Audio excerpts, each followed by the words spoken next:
The fluorescent lights of the daily grind deli hummed a tune of midday monotony, a soundtrack to Lena's current state of bewildered liberation. He's standing at the counter, a tall man with slightly disheveled, expensive-looking hair and a bewildered expression that mirrored her own internal chaos, fumbling through the pockets of a jacket that probably cost more than her monthly rent. The cashier, a young woman with aggressively pink eyeshadow, was tapping her pen with rhythmic impatience. "Card declined, sir." Again. The man sighed, a sound of quiet defeat. I seem to have misplaced my wallet. My apologies." He looked genuinely distressed, his gaze flicking towards the perfectly constructed pastrami on rye waiting hostage on the counter. Lena, still buzzing from the adrenaline of quitting her soul-crushing corporate job less than an hour ago, a dramatic flounce involving a stapler and a surprisingly resonant speech about the merits of artisanal cheese over quarterly reports, felt a bizarre surge of camaraderie. Here was another soul, momentarily defeated by the mundane. Before she could talk herself out of it, she stepped forward. "I'll get it," she said, her voice a little too loud. The man turned, startled. He had surprisingly kind eyes, the color of warm honey, currently wide with surprise. "Oh, no, I couldn't possibly." "Nonsense," Lena declared, already tapping her card. "Think of it as an investment in good karma. Or just a really good sandwich." The pink eyeshadowed cashier blinked, processed the payment, and slid the sandwich across the counter. "Thank you," the man said, his voice a low rumble that vibrated pleasantly in the stale deli air. He looked at her properly then, a flicker of something unreadable in his gaze. Gratitude, certainly, but also a kind of quiet assessment. That was incredibly generous. "I'm Alistair." He offered a hand, large and a little ink-stained at the fingertips. "Lena," she replied, shaking it. His grip was firm, warm. "Enjoy the pastrami, Alistair." She gave a slightly manic grin, still high on her newfound unemployment, and practically skipped out of the deli, leaving him staring after her, sandwich in hand. And just like that, a stranger with temporarily declined credit and a penchant for rye became a tiny, absurd footnote in the first chapter of her new, terrifyingly undefined life. Before we dive in, let us know where you're watching from in the comments, and if you believe love should feel like freedom, hit that like button and subscribe. Lena had no idea who he really was, or that her impulsive act of kindness over a cured meat delicacy was about to send ripples through a world she barely knew existed. For now, she was just Lena, newly liberated, walking through the city with a spring in her step, the ghost of a stapler-wielding speech still making her smile. She was running, not from anything concrete anymore, but towards an unknown future, armed with a severance package that felt more like bail money. The private estate mentioned in the mysterious phone call she would receive hours later wasn't even a whisper in her wildest imaginings. Alistair Thorne inhabited a world meticulously curated to keep the outside out. His estate, known simply as Greywood, wasn't just large, it was a sovereign territory of old money and older trees, nestled miles from the nearest town. He spent his days in a sprawling, book-lined study that smelled of aged paper and lemon polish, occasionally venturing into the meticulously kept gardens where the only sounds were the rustle of leaves and the distant caw of a crow. His companion was usually a lumbering Newfoundland named Barnaby, whose snores were a familiar comfort. Alistair valued quiet, solitude, and the absence of expectation. His life, from the outside, was enviable. From the inside, it was often a gilded cage, the bars forged from familial duty and the crushing weight of legacy. His current source of quiet frustration was a series of increasingly pointed phone calls from his formidable Aunt Millicent, the self-appointed matriarch of the Thorne dynasty, regarding the upcoming Thorne Industries Centennial Gala, and, more pressingly, the unmarried state of its current scion. "Alistair, darling," her voice had crackled over the phone that morning, "Isabel Harrington will be there. Her father is very keen on the merger, and Isabel is suitable." Alistair had made noncommittal noises, his mind on a particularly stubborn passage in the manuscript he was trying to ignore, a history of obscure cartography, his private passion. The sandwich incident had been a rare foray into the real world, a necessary evil because his usual grocery delivery service had mistakenly omitted his favorite brand of artisanal pickles, and Mrs. Gable, his housekeeper, was visiting her sister. He grabbed a jacket, not his usual one, and forgotten his wallet in the process, a mistake born of distraction and a life where such mundane items were usually handled by others. The sheer embarrassment, followed by Lena's unexpected, breezy kindness, had been refreshing. Unsettlingly so. He'd found himself thinking about her bright, slightly wild eyes, and the way she'd said, investment in good karma, as if it were the most natural thing in the world. He felt a pang of something akin to guilt for not having cash on him, for being so out of touch. He was a man who could buy the deli, yet couldn't buy a sandwich. The irony wasn't lost on him. Later that afternoon, while ostensibly reviewing quarterly reports from Thorne Industries, a task he loathed, he found himself describing the deli encounter to Mr. Davies, his ever-discreet estate manager. Davies, a man of impeccable tailoring and even more impeccable discretion, listened without a flicker of surprise. "And you wish to thank this young lady, sir?" "Yes, Davies. Properly. It was a rather significant sandwich." Alistair felt a flush creep up his neck. "She seemed, well, find out who she is, if you can. Paid with a card. Name of Lena. Bright green scarf." He felt a bit foolish, like a character in a bad romantic comedy. Davies merely inclined his head. "Consider it done, Mr. Thorne." For Davies, locating a woman who'd bought a sandwich for his employer was likely less challenging than sourcing the specific vintage of port Alistair preferred. The machinery of Greywood, silent and efficient, would be set in motion. Alistair, watching the rain begin to fall outside his study window, felt a strange sense of anticipation. He was beginning to feel that perhaps, just perhaps, the world outside his meticulously controlled environment wasn't entirely devoid of interest. He was beginning to feel a sliver of the freedom Lena had seemed to radiate, and it was an unfamiliar, intriguing sensation. Lena was 3 hours into a celebratory unemployment nap, cocooned in her slightly lumpy duvet, when her phone buzzed on the nightstand. She squinted at the unknown number, a knot of apprehension tightening in her stomach. Debt collectors? Her former boss, having discovered the missing stapler and demanding its return? She almost ignored it, but a sliver of curiosity, or perhaps the lingering effects of her earlier bravado, made her answer. "Hello, Miss Lena Maxwell?" The voice was male, deeply resonant, and impeccably polite. Formal, alarmingly so. "Speaking," Lena said, trying to sound more awake and less like someone who had just been dreaming about sentient cheese. "My name is Charles Davies. I am calling on behalf of Mr. Alistair Thorne." Lena sat bolt upright. "Alistair, the sandwich guy. Oh, yes. How on earth had he gotten her full name and number from a credit card transaction? Rich people, she thought, probably had special powers. Mr. Thorne was most appreciative of your gesture earlier today at the Daily Grind delicatessen. He would like to express his gratitude in person and has asked me to invite you to his residence this evening. Say 7 o'clock. His residence?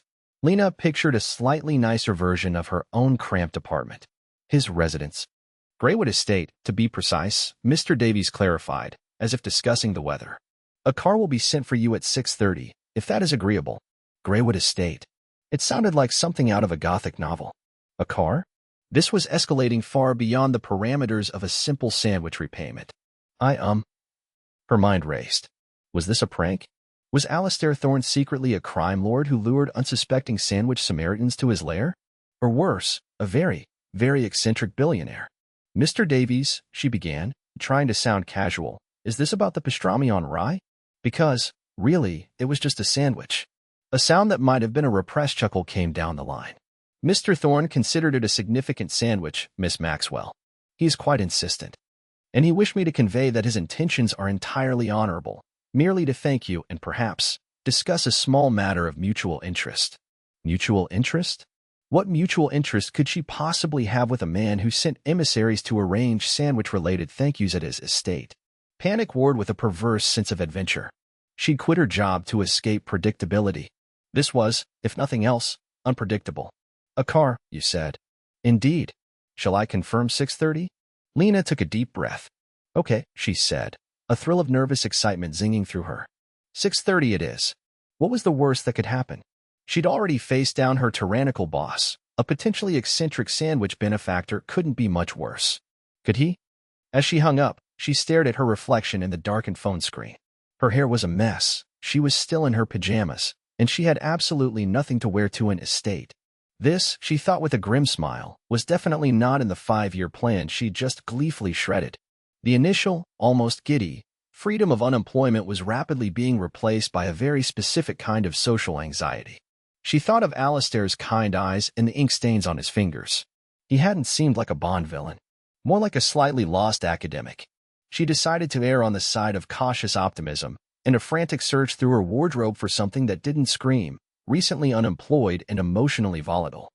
The car that arrived was a gleaming black sedan, driven by a man who looked like he moonlighted as a Secret Service agent. Lena, clad in her nicest dark jeans, a silk blouse she usually saved for weddings, and a blazer that she hoped projected casually sophisticated rather than trying too hard, felt distinctly underdressed as she slid onto the plush leather seats. The drive was long, winding out of the city and into increasingly verdant countryside, until finally, they turned through imposing wrought iron gates flanked by stone pillars nearly swallowed by ivy. Greywood Estate wasn't just an estate, it was a small kingdom. The manor house itself loomed at the end of a gravel drive, a magnificent, slightly melancholic pile of stone, mullioned windows glowing warmly in the twilight. Mr. Davies, looking even more imposing in person, greeted her at the massive oak door. "Miss Maxwell, welcome to Greywood." His smile was small but genuine. "Mr. Thorne is expecting you in the library." The library. Of course. Lena followed him through a cavernous hall adorned with portraits of stern-faced ancestors, her sensible heels clicking unnervingly loudly on the marble floor. She felt like an intruder in a museum after hours. The library, when they reached it, was breathtaking, floor-to-ceiling shelves crammed with books, leather armchairs clustered around a fireplace where a low fire crackled merrily, and in the center of it all, Alistair Thorne. He was dressed in a soft wool sweater and corduroys, looking far more comfortable than she felt. He rose as she entered, a tentative smile on his face. "Miss Maxwell." "Lena, thank you for coming. I apologize if the invitation was abrupt." "Not at all," Lena lied, her voice a little breathless. "Your, place is lovely." Understatement of the century. Barnaby, the Newfoundland, lumbered over and nudged her hand with a damp nose, offering an immediate, slobbery welcome that did more to put her at ease than anything else. She crouched to scratch his ears.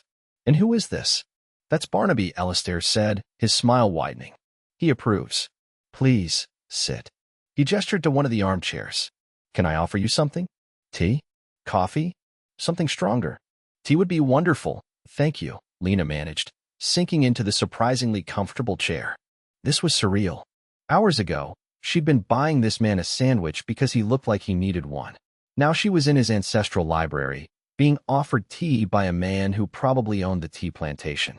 Mr. Davies reappeared silently with a tea tray laden with delicate china and what looked like homemade shortbread. The scene was so perfectly, stereotypically English country estate that Lena almost giggled. "So," Alistair began, once Davies had retreated and they were alone with Barnaby snoozing by the fire, "about that sandwich." He leaned forward, his honey-colored eyes earnest.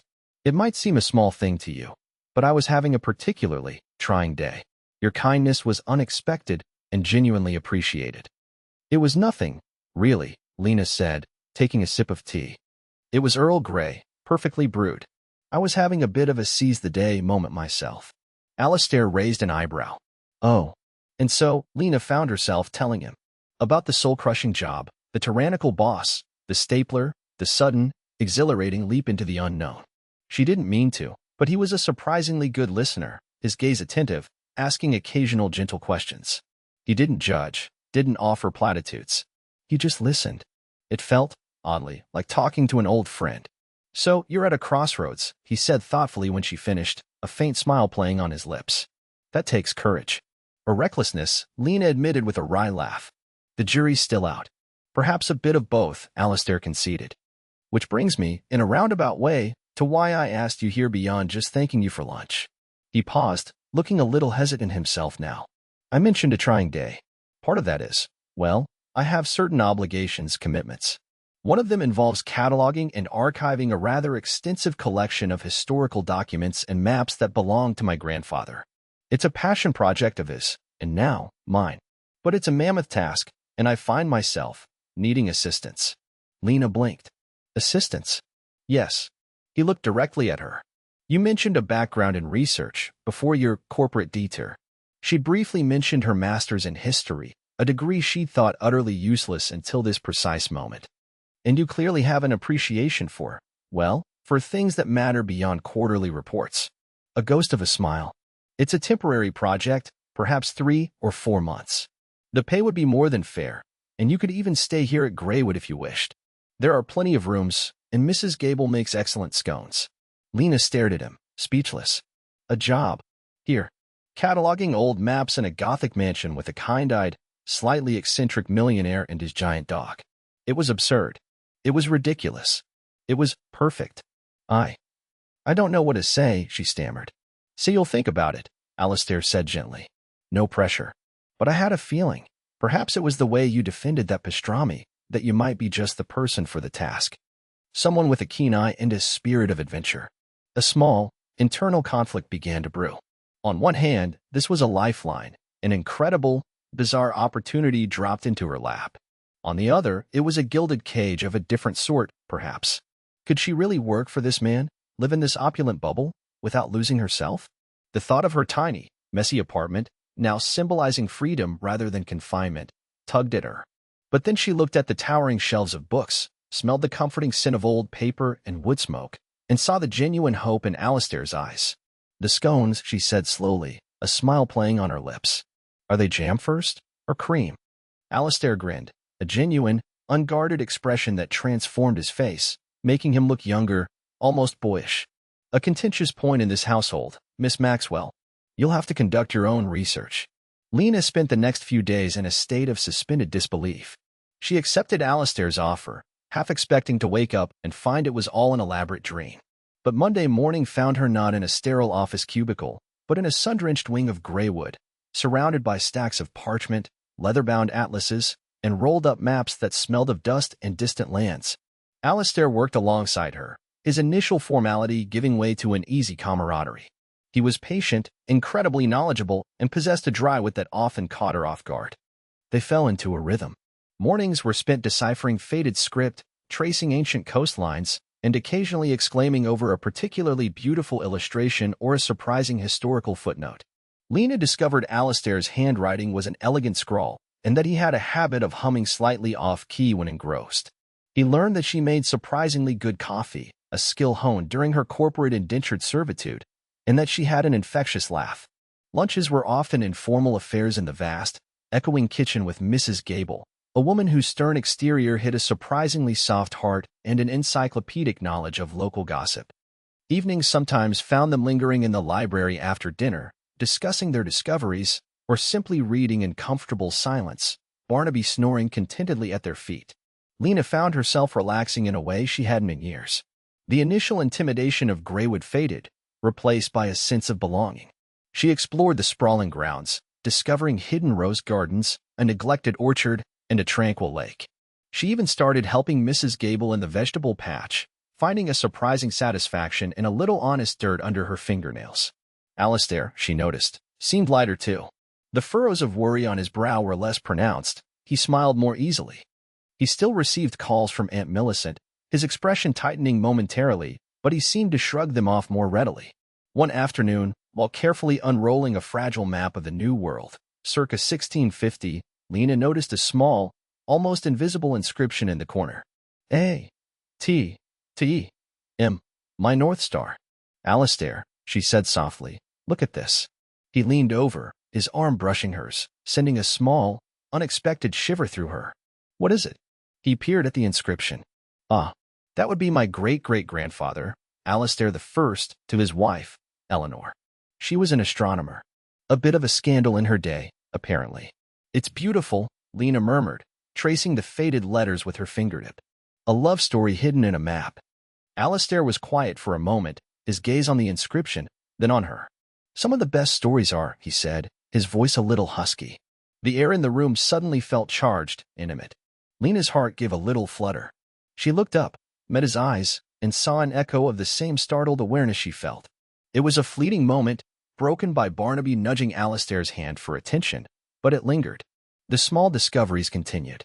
She noticed the way Alistair always left a small dish of water out for a stray cat that sometimes visited the kitchen door, the worn copy of The Wind in the Willows on his bedside table, the way his eyes lit up when he talked about the stars. A passion inherited, perhaps, from Eleanor. He, in turn, noticed her fierce protectiveness of a wilting potted fern she'd rescued from a forgotten corner of the conservatory, her uncanny ability to find lost things, usually his spectacles. and the quiet determination with which she tackled the most challenging archival tasks. They were, she realized with a start, becoming friends. Maybe more. The idyllic bubble, however, was not impermeable. One rainy afternoon, Alistair returned from a trip into town looking grim. He'd gone to meet with his lawyers, a quarterly necessity. He found Lena in the conservatory, trying to coax the fern back to life. Aunt Millicent has escalated her campaign, he said, sinking onto a wicker chair, his usual composure frayed. The Centennial Gala is next month. She's insistent I bring a suitable partner. Isabel Harrington's name was mentioned. Repeatedly. He ran a hand through his hair. Apparently, my continued bachelorhood is a blight on the Thorne legacy. Lena felt a strange pang. Isabel Harrington. Suitable. Everything she wasn't. And, what did you say? She asked, keeping her voice carefully neutral. I said I was busy, Alistair muttered. I said I had prior commitments. He looked at her then, a wry, almost desperate smile on his face. I'm considering feigning a sudden, debilitating allergy to canapes. Lena couldn't help but laugh, though the sound felt a little hollow. Drastic, but effective. The conversation hung in the air, unspoken questions swirling between them. The prior commitments he'd mentioned, was she one of them? Was this comfortable working relationship, this burgeoning friendship, something he valued enough to defy his formidable aunt? The ease between them felt suddenly fragile. She felt a familiar urge to retreat, to protect herself. His world, with its galas and suitable partners and dynastic pressures, felt a million miles from her own. The following week, the outside world truly breached Greywood's defenses. Lena was in the kitchen, debating scone recipes with Mrs. Gable, when Mr. Davies entered, his expression unusually grave. Miss Maxwell, he said, his voice tight, there is a gentleman at the front gate asking for you. He says his name is Marcus Thorne. Alistair, who had just come in for coffee, froze. Marcus? My cousin? What in God's name is he doing here? Marcus Thorne was the family's opportunistic gadfly, always sniffing around for an angle, a piece of gossip, or a way to ingratiate himself with Aunt Millicent. Before anyone could react further, the kitchen door swung open, and a man Lena vaguely recognized from a few society pages Alistair had once grimly pointed out strolled in. He was handsome in a slick, predatory way, his eyes darting around the kitchen, taking in Lena, then Alistair, a smirk playing on his lips. Alistair, cousin, hiding away in the country as usual, I see. And you must be the research assistant. His gaze lingered on Lena, insolent and appraising. Aunt Millicent is quite beside herself, you know. Rumors are flying. She sent me on a little reconnaissance mission. He winked. Wanted to see who had so thoroughly captured our recluse's attention. Alistair stepped forward, his eyes like chips of ice. Marcus, you are not welcome here. Leave. Marcus chuckled, unperturbed. Oh, I think I'll stay for a bit. This is far more interesting than I anticipated. He turned back to Lena.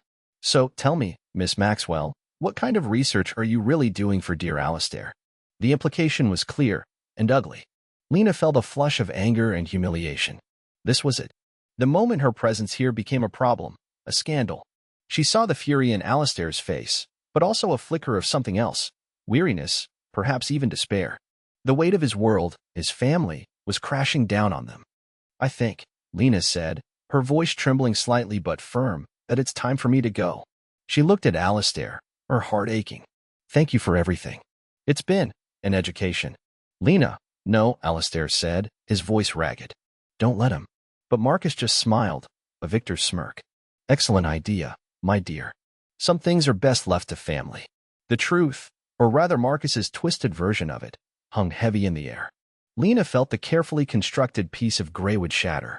Marcus's insinuations, his smug entitlement, were a stark reminder of the chasm between her world and Alistair's. She couldn't be the cause of a family feud, a scandal that would undoubtedly delight Aunt Millicent's gossiping circle.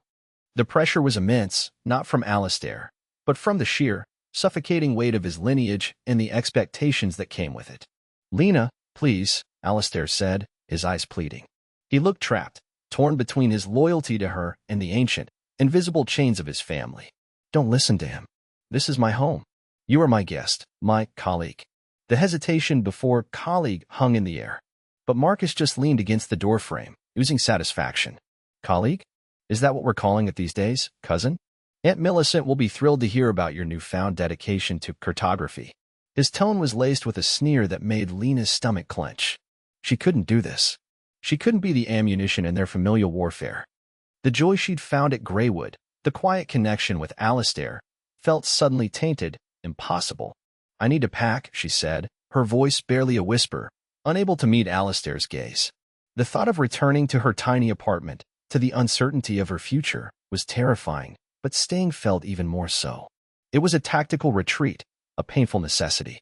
She had to protect herself, and perhaps, in a strange way, protect Alistair from the fallout she represented. She turned and fled the kitchen, the sound of Alistair calling her name echoing behind her, unheard over the frantic thumping of her own heart. The decision was made. She was leaving. Alistair stood frozen for a moment, watching Lena disappear, the triumphant smirk on Marcus's face grating on his last nerve. Then, a cold fury, precise and controlled, settled over him. He turned to his cousin. "Get out, Marcus," he said, his voice dangerously quiet. "Now. And tell Aunt Millicent that my life, and my guests, are none of her concern." Marcus, for the first time, looked slightly unnerved by the steel in Alistair's tone. He shrugged, attempting nonchalance. "Fine, fine. Message delivered. But don't say I didn't warn you, cousin. She won't let this go." He sauntered out, leaving a trail of smugness in his wake. Alistair didn't wait. He strode through the house, his heart pounding, towards the guest wing where Lena was staying. He found her by the window, a small, hastily packed bag at her feet. She was staring out at the rain-swept gardens, her shoulders slumped. The fight had gone out of her. "Lena," he said softly, his voice raw. He walked towards her, stopping a few feet away, giving her space. The air in the room was thick with unspoken words, with the ache of impending loss. She turned, her eyes glistening with unshed tears, but her expression was resolute. "Alistair, I can't stay. You see that, don't you? I'm not suitable. I'm a complication you don't need." "Suitable," he repeated, the word tasting like ash in his mouth. "Lena, do you think I care about suitable?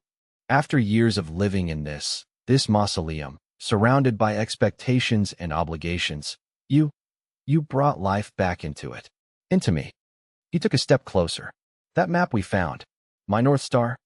Forgive me if this is too bold, but since you arrived, I felt like I finally understand what he meant." Tears welled in Lena's eyes and spilled over, tracing paths down her cheeks. "But your family, the gala. Isabel Harrington." "My family will adjust," he said firmly. "The gala can manage without me, or I'll attend with the most unsuitable, most wonderful companion they've ever seen." He was closer now, close enough to see the trembling of her lips. "As for Isabel Harrington, she can marry the Thorne Industries merger for all I care." "Lena," his voice dropped, becoming intensely earnest, "that sandwich you bought me? It wasn't just a sandwich. It was a lifeline. You were a lifeline."